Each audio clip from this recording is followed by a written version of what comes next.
é a Pedra de Roseta. Ela foi a chave para a compreensão dos hieróglifos egípcios e é um dos tesouros mais preciosos e valiosos do Museu Britânico. Por mais de 2 séculos, a Pedra de Roseta tem sido a nossa chave para entender o Antigo Egito. A Pedra de Roseta é uma estila, portanto temos essa interação muito interessante entre essas línguas. Acreditamos que o texto provavelmente seja originalmente grego, pois homenageava o faraó como um deus, mas partes dele sempre estiveram faltando linhas inteiras apagadas pelo tempo. Agora, a inteligência artificial fez o que gerações de especialistas não conseguiram reconstruiu. As lacunas comparou inscrições tênues com palavras reais e revelou o que a pedra realmente tentava dizer. Cholong supôs que o sinal circular poderia ser o Sol, e ele sabia através do copta que este tinha o som de errar. E o que está emergindo dessas linhas perdidas muda completamente a forma como vemos o Antigo Egito. A Pedra de Roseta, o que encontramos e o que perdemos. Tudo começou no calor escaldante de um verão egípcio no último dia de julho do século XVIII. O exército de Napoleão estava espalhado pelo Egito construindo fortes, cavando trincheiras e lutando contra o terreno e o clima. Perto de uma pequena cidade chamada Rashid, conhecida pelos europeus como Roseta, um jovem oficial de engenharia chamado Pierre-François Bussard supervisionava os reparos em um forte antigo e deteriorado chamado Forte Julian. Enquanto os soldados derrubavam uma parede em ruínas, algo escuro chamou sua atenção. Uma laje lisa de pedra negra coberta por fileiras de inscrições. Não era apenas mais um bloco de entulho. Bussard soube imediatamente que era algo especial. Ele interrompeu a demolição, ordenou que a pedra fosse removida com cuidado e enviou uma mensagem ao Cairo. Em meados de julho de 1799, a estranha laje já estava a caminho da capital para ser estudada mais a fundo. O que haviam encontrado não era uma estátua ou um tesouro. Era um fragmento de um antigo decreto real esculpido há mais de 2000 anos. A mensagem aparecia 3 vezes escrita em 3 alfabetos diferentes e hieroglífico no topo demoníaco no meio e grego antigo na parte inferior. O decreto viera de um conselho de sacerdotes da cidade egípcia de Mênfis em homenagem ao seu jovem rei Temi V. Foram esses 3 roteiros que tornaram a descoberta tão extraordinária. O grego ainda era uma língua legível e tornou-se a ponte para decifrar as longas e silenciosas palavras do Egito. A própria pedra não era um monumento imponente como as pessoas costumam imaginar. Era um bloco compacto de granodiorito escuro salpicado, uma rocha vulcânica densa mais dura que o granito com minúsculos minerais rosa e cinza que brilham sob a luz. Ela tem cerca de 1 metro de altura, pouco mais de 76 centímetros de largura e cerca de 28 centímetros de espessura, pesando aproximadamente 760 quilos. Movê-la exigiu cordas roletes e muito cuidado. Sua jornada moderna começou durante uma guerra. Após meses de cerco, a guarnição francesa em Alexandria rendeu-se às forças combinadas britânicas e otomanas. Os termos da rendição, conhecidos como a Capitulação de Alexandria, entregaram todas as antiguidades colecionadas pelos estudiosos de Napoleão, incluindo a laje negra de Roseta. No início de 1802, a pedra chegou à Inglaterra. Foi exibida primeiro à Sociedade de Antiquários e em seguida exposta no Museu Britânico, onde permanece até hoje. Em suas bordas, letras pintadas de branco ainda dizem: capturado no Egito pelo exército britânico em 1801, presenteado pelo rei George III. No Cairo, o impressor Jean-Joseph Marcel fez impressões diretamente da superfície da pedra. Outro inventor, Nicolas Jacques Conte, que havia perdido um olho em batalha, foi além. Ele entintou a própria laje e pressionou papel úmido contra ela, criando negativos perfeitos das letras esculpidas. De volta a Londres, a Sociedade de Antiquários encomendou moldes de gesso para as universidades de Oxford, Cambridge, Edimburgo e Dublin. Em poucos meses, cópias gravadas e decalques se espalharam pela Europa e chegaram até mesmo à América. O decreto de Tome V havia se tornado o primeiro texto verdadeiramente global do seu tipo. A seção em grego era a mais fácil de ler e, em 1803, já estava totalmente traduzida. A descoberta confirmou que a pedra continha um decreto oficial elogiando o rei Tomé e concedendo privilégios a templos e sacerdotes. A seção demoníaca, escrita na caligrafia egípcia cotidiana, chamou a atenção de 2 brilhantes linguistas, o francês Sylvester Dassy e o diplomata sueco Johan David Ackerblad. Eles perceberam padrões recorrentes nos nomes reais e concluíram que alguns dos símbolos representavam sons. Então veio a verdadeira virada. Um polímata britânico chamado Thomas Young comparou os nomes gregos com os nomes em demótico e em seguida estudou a seção hieroglífica acima. Ele notou anéis ovais circundando grupos de símbolos posteriormente chamados de cartes e deduziu que eles poderiam conter nomes reais. Dentro de um deles, ele conseguiu ler as letras de Ptolemy ou Ptolemy. Foi um pequeno passo, mas um avanço gigantesco. Pela primeira vez, os estudiosos entenderam que os hieróglifos não eram apenas símbolos decorativos. Eles podiam representar sons. 2 décadas depois, em 1822, o mistério foi finalmente resolvido. O jovem estudioso francês Jean-François Champollion anunciou que os hieróglifos egípcios eram uma mistura de figuras e sinais fonéticos, um verdadeiro sistema de escrita, e não um código de símbolos. Usando seu profundo conhecimento do copta, o último descendente da língua egípcia antiga, ele provou que os hieróglifos seguiam gramática e lógica como qualquer idioma. Em 14 de setembro, ele apresentou suas descobertas à academia em Paris e desmaiou de emoção em seguida. A antiga língua egípcia havia voltado à vida, mas a própria pedra ainda estava danificada. A seção hieroglífica superior foi a mais danificada. Apenas 14 linhas sobreviveram com o restante corroído em ambos os lados. A seção demoníaca possui 32 linhas, mas o início de 14 delas desapareceu. A seção grega contém 54 linhas, embora 26 tenham perdido suas terminações, onde a pedra se partiu diagonalmente. Essa ruptura diagonal revela a aparência original do monumento. Decretos reais semelhantes da mesma época mostram que esses estilos geralmente tinham topos arredondados esculpidos com uma cena do rei diante dos deuses. Medições de outros exemplos sugerem que cerca de 15 centímetros de texto hieroglífico ficavam acima da ruptura.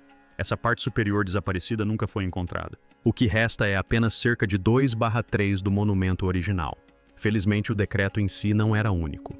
O texto grego ordena, inclusive, que a mesma mensagem seja esculpida na escrita sagrada, na escrita nativa e na grega e exibida em templos por todo o Egito. Devido a essa ordem, várias cópias foram feitas e algumas sobreviveram.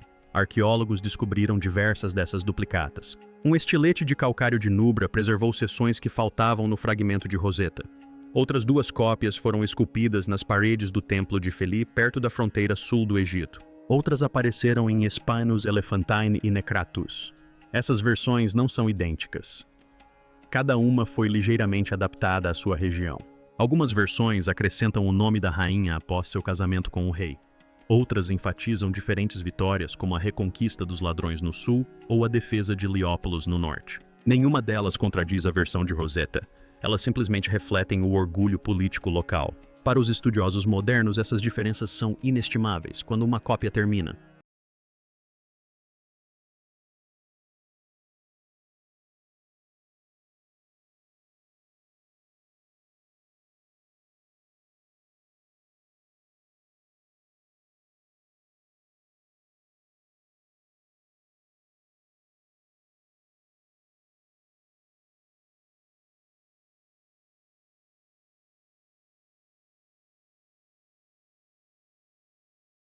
No meio da frase, outra pessoa geralmente a continua. Comparando-as linha por linha, os pesquisadores conseguem reconstruir quase todo o decreto com segurança. A direção da escrita também ajuda.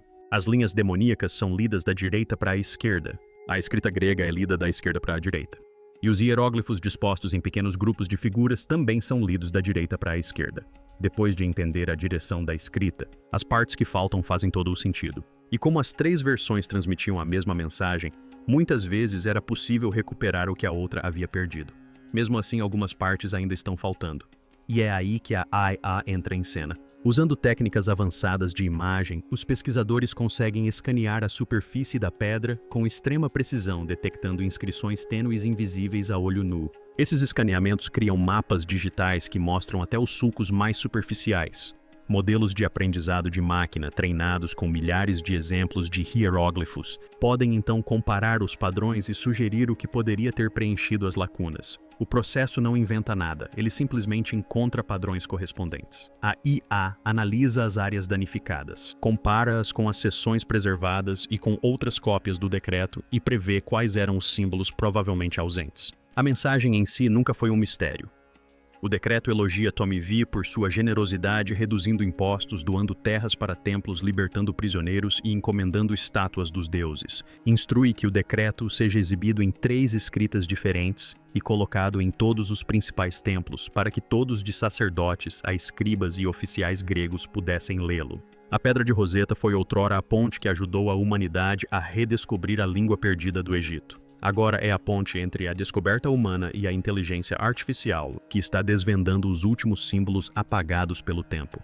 Peça por peça, luz e código estão fazendo o que nem mesmo as mentes mais brilhantes do século XIX conseguiram, ajudando a pedra a falar novamente. Como a inteligência artificial leu o que o tempo apagou sob a superfície desgastada da Pedra de Roseta, uma mensagem tênue ainda permanece oculta.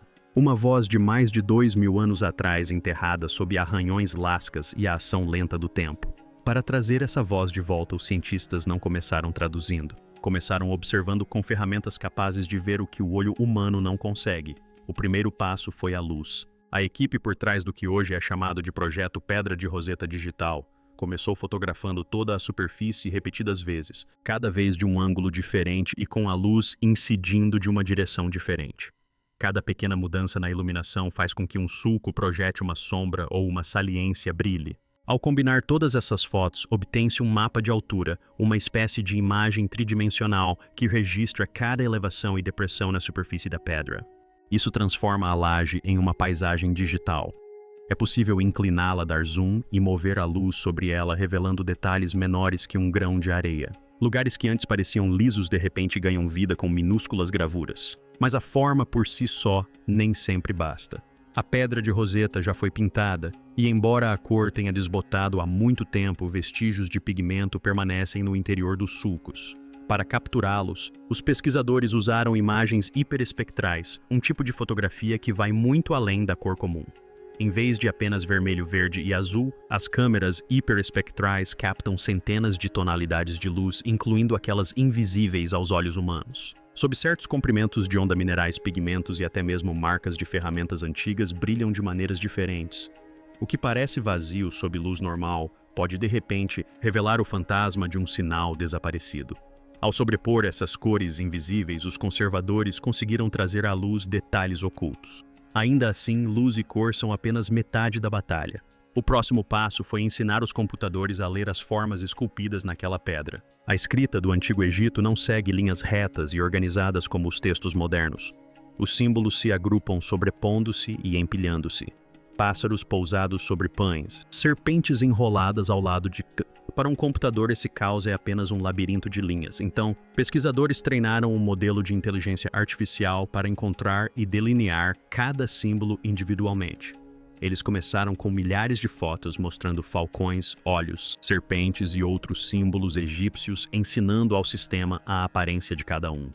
O modelo utilizado foi originalmente criado para reconhecer pessoas ou carros em fotos comuns, mas, após o retreinamento, aprendeu uma nova tarefa: traçar os antigos símbolos gravados na superfície da pedra. Uma vez treinado, ele conseguiu separar automaticamente cada símbolo, mesmo onde as gravuras se sobrepõem ou se confundem. O resultado é notável. Cada pequeno pássaro, olho e espiral de corda agora possui seu próprio contorno digital nítido, como se a própria pedra tivesse recebido um marcador invisível. Mas reconhecer formas é apenas o começo. A próxima questão é o que essas formas significam quando estão juntas. Para isso, utiliza-se outro tipo de IA, uma que entende padrões da mesma forma que as pessoas entendem a linguagem. Os modelos de transformadores modernos, como os que alimentam os softwares de tradução, conseguem aprender o ritmo das palavras. Nesse caso, eles aprendem o ritmo dos hieróglifos. Ao estudar milhares de textos egípcios, esses modelos descobrem que certos símbolos tendem a aparecer juntos. Assim como em inglês, thank, obrigado geralmente é seguido por you, você. Essa compreensão baseada em padrões ajuda a preencher as lacunas. Quando a borda da pedra é quebrada e alguns símbolos desaparecem, o modelo pode analisar o que vem antes e depois e prever o que provavelmente se encaixa entre eles. Foi exatamente isso que um projeto recente chamado Transformador Hieroglífico se propôs a fazer. Usando dados do Thesaurus Linguae Aegypti, com sede em Berlim, a maior coleção de escritos egípcios do mundo, pesquisadores treinaram um modelo capaz de analisar sequências de hieróglifos e sugerir quais sinais poderiam estar faltando. Não se trata de um palpite aleatório. O sistema utiliza os próprios padrões da linguagem para restringir as possibilidades. Essa combinação, uma IA para reconhecer as formas e outra para compreendê-las, é o que faz o projeto Roseta moderno funcionar. O modelo visual identifica as inscrições que ainda existem. O modelo linguístico usa o contexto para preencher as lacunas. Juntos, eles podem restaurar linhas que não eram totalmente legíveis desde o mundo antigo. Curiosamente, as raízes dessa ideia vêm de estudos sobre outras escritas antigas. Em 2019, pesquisadores desenvolveram um sistema de IA chamado Pythia, capaz de prever letras faltantes em inscrições gregas danificadas. Quando uma pedra estava muito rachada para ser lida, o modelo a comparava com milhares de exemplos conhecidos e oferecia uma lista resumida de possíveis restaurações. Em cerca de 3 em cada 4 casos, a resposta correta aparecia entre as principais sugestões. Mais tarde, outro sistema de IA chamado Ithaca expandiu essa ideia. Ele não apenas restaurou textos perdidos, mas também conseguiu estimar quando e onde a escrita foi feita. Em testes reais, os historiadores que usaram o Ítaca trabalharam mais rápido e com mais precisão do que antes. Para a Pedra de Roseta, esse tipo de modelo é inestimável. Como existem várias cópias sobreviventes do mesmo decreto gravadas em locais diferentes como Nubber e Phi, a IA pode compará-las instantaneamente e destacar quais frases coincidem. O que antes levava semanas de verificação cruzada, agora leva segundos. Em 2025, a mesma ideia já havia chegado aos textos em latim. A DeepMind criou um sistema de IA chamado Anias, desenvolvido para buscar correspondências em registros antigos a partir de textos danificados. Ele consegue analisar tanto textos quanto imagens para encontrar fragmentos que compartilhem os mesmos nomes ou frases, quando todas essas etapas são combinadas. A restauração da Pedra de Roseta parece perfeita. Primeiro, os pesquisadores constroem a imagem perfeita. Eles tiram milhares de fotos sob diferentes condições de iluminação e as combinam para criar um mapa tridimensional da superfície. Até mesmo as gravuras mais superficiais, aquelas invisíveis a olho nu, aparecem de repente. Em seguida, eles utilizam inteligência artificial para delinear cada vestígio restante. Depois, cada contorno é transformado em uma identificação digital, uma espécie de impressão digital que diz "isto é um falcão" ou "isto é uma folha de junco". Uma vez identificados os símbolos, eles são alinhados com as outras duas escritas na mesma pedra, a demoníaca e a grega, pois as três transmitem a mesma mensagem. Quando a seção hieroglífica se interrompe, o sistema não para. Ele automaticamente busca outras cópias sobreviventes do decreto encontradas em outros locais do Egito. Se uma frase faltante na Pedra de Roseta corresponde a uma completa em Nubra, aí, A usa isso como guia. Até mesmo a versão grega ajuda, pois suas fileiras organizadas de letras mostram o comprimento ideal de cada linha de texto. Comparando os 3 idiomas e todas as cópias sobreviventes, o sistema consegue determinar quantos sinais se encaixam no espaço faltante e quais deles realmente pertencem a ele. Por trás de tudo isso, estão 2 projetos que tornaram possível o reconhecimento de hieróglifos por computadores. A primeira é a Fabricius do Google, lançada em 2020, que ofereceu a acadêmicos e ao público em geral uma maneira de explorar símbolos egípcios online e rotulá-los para uso como dados de treinamento.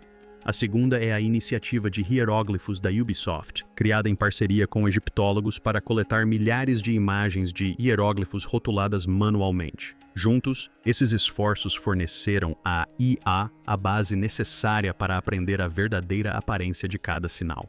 Quando os modelos sugerem possíveis interpretações para uma linha danificada, o próximo passo é verificar o resultado.